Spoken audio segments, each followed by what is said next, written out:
Charlie dormait dans son cockpit sur un sac de voile ou alors, dans le meilleur des cas, sur un pouf avec des billes. Le premier, c'est qu'il a déchiré une voile. Il a mis 36 heures à la récupérer. On rêve par procuration avec tous ces navigateurs et navigatrices qui franchissent les océans et qui font le tour du monde. Et puis des siestes extrêmement flash qui allaient durer à peu près 1 à 2 minutes et qui ont un effet de rafraîchissement du cerveau. Quel type de respiration, quel type de phrase je me répète, quel type d'action j'ai pour ensuite répondre de manière adaptée à ce qui m'arrive.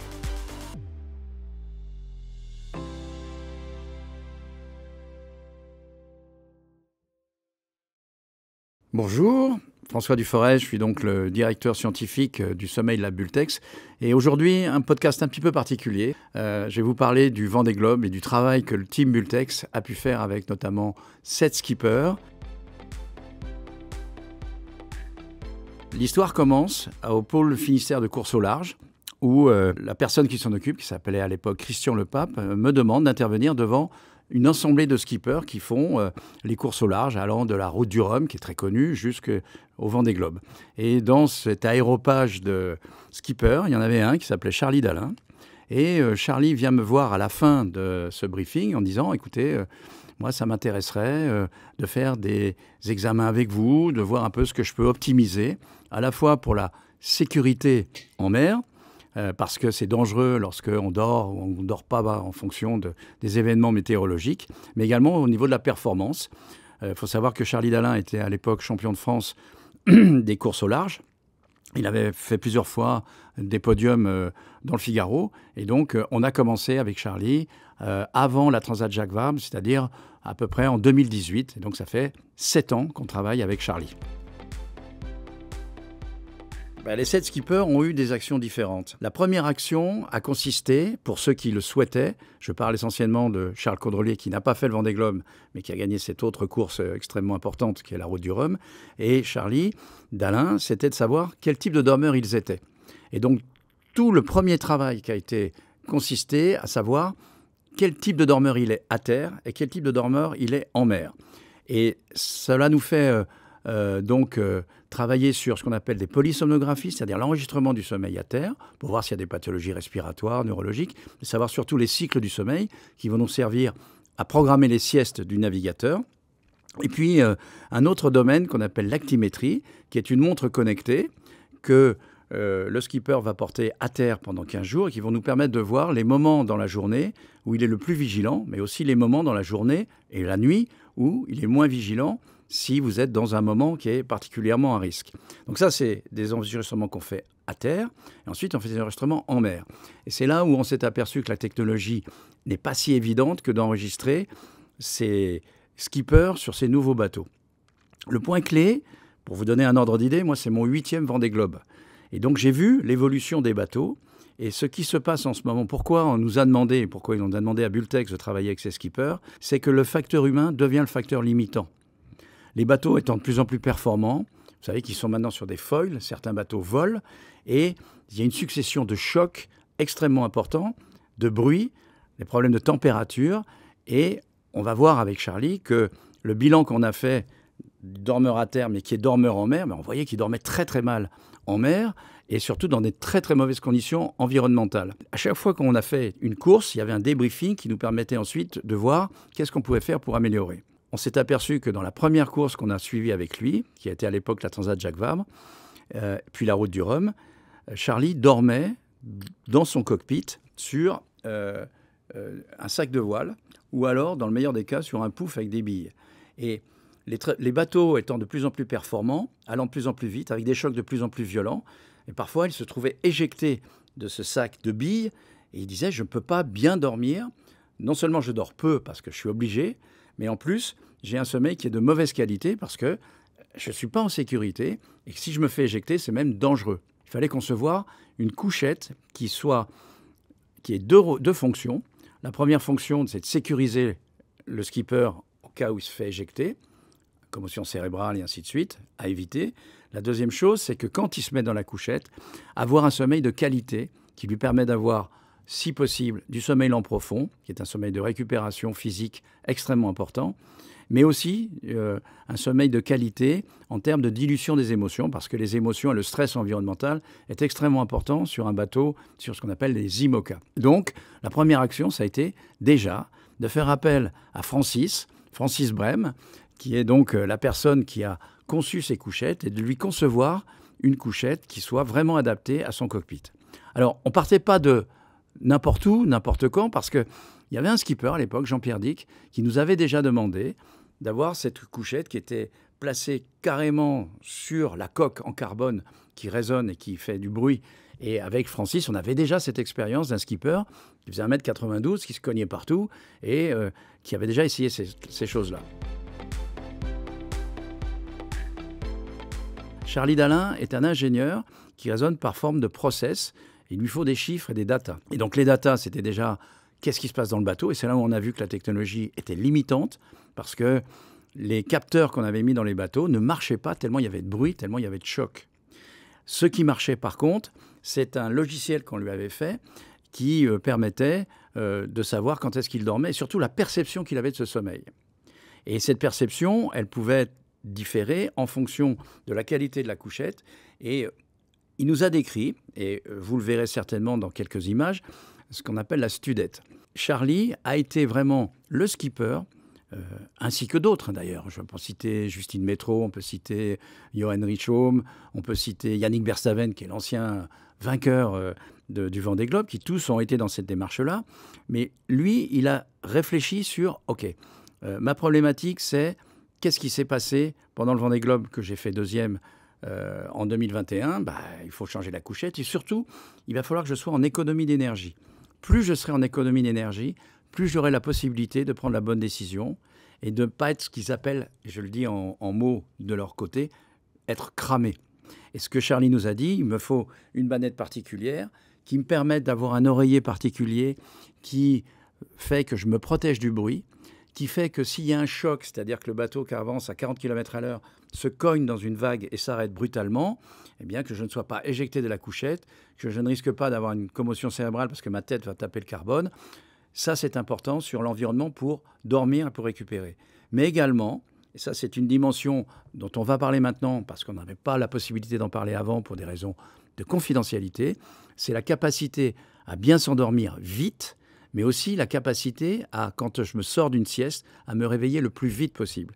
C'est pour ça que dans le cockpit de Charlie, vous avez des lumières qui sont des lumières chronobiologiques qui permettent de faciliter le réveil et d'avoir la vigilance la plus rapide possible quand il se réveille. Et il appliquait ces lumières à partir de son cockpit.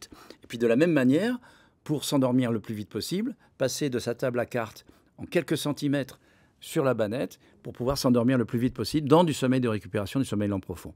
C'est ça qui lui a permis comme ça, pendant la course, de faire ce qu'on appelle du sommeil polyphasique.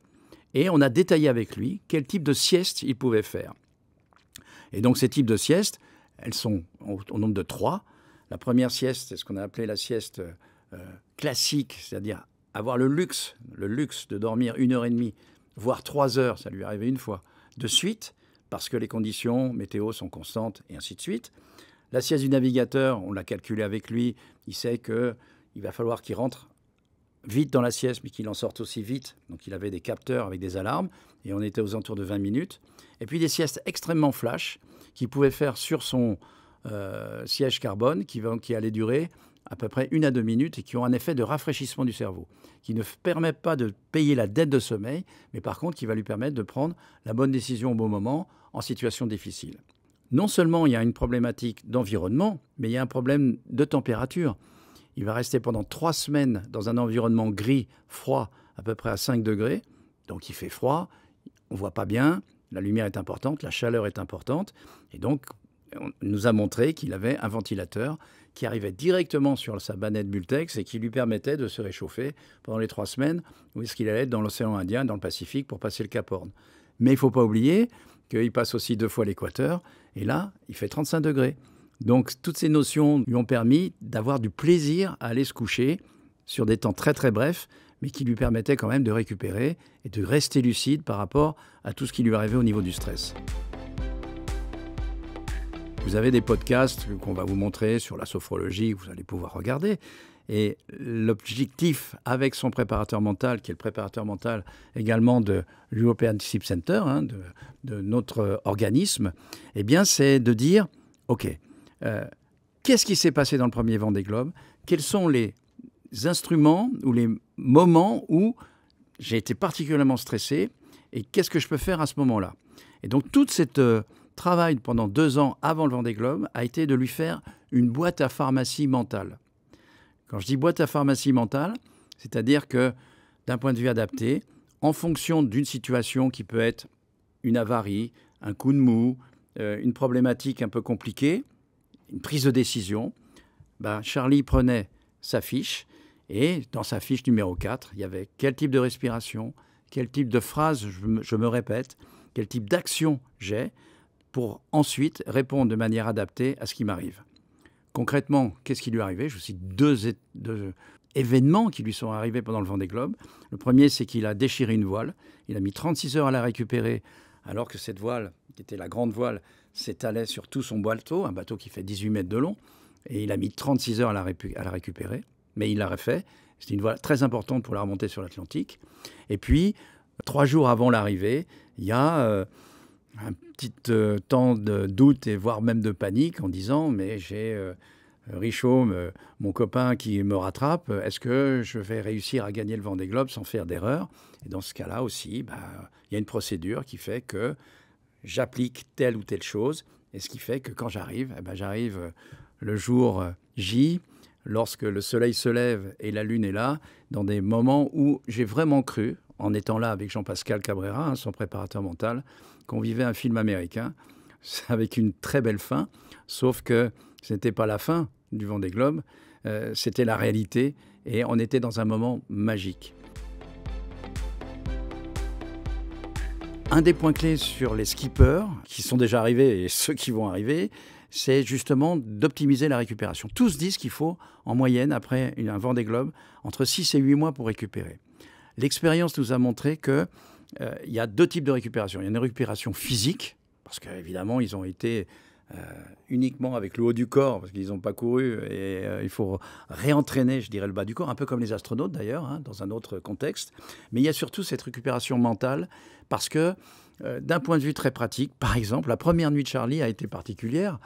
Sa première nuit de récupération, et c'est la première fois qu'il est dans un lit pendant 64 jours. Et ce qu'il a fait pendant cette nuit-là, c'est qu'il s'est réveillé, il a ouvert la fenêtre alors qu'il faisait 2 degrés au Sable d'Olonne, en disant « il faut que je vire de bord ». Et où est mon deuxième, où est Johan Richomme? Donc ça veut dire qu'il était dans un état de somnambulisme.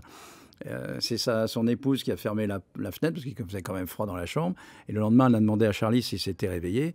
Et il m'a dit non, il se souvenait de rien. Donc ça veut dire que les émotions vont ressortir au fur et à mesure, et que dans les dosages que l'on fait, notamment avec les nutritionnistes, on s'aperçoit que en termes de neurotransmetteurs du sommeil, ce qu'on appelle, nous, la dopamine, ce qu'on appelle les catécholamines, qui sont des neurotransmetteurs de la vigilance, mais également la sérotonine, cette fameuse hormone du sommeil, qui est le neurotransmetteur du sommeil, eh bien, ils sont à plat.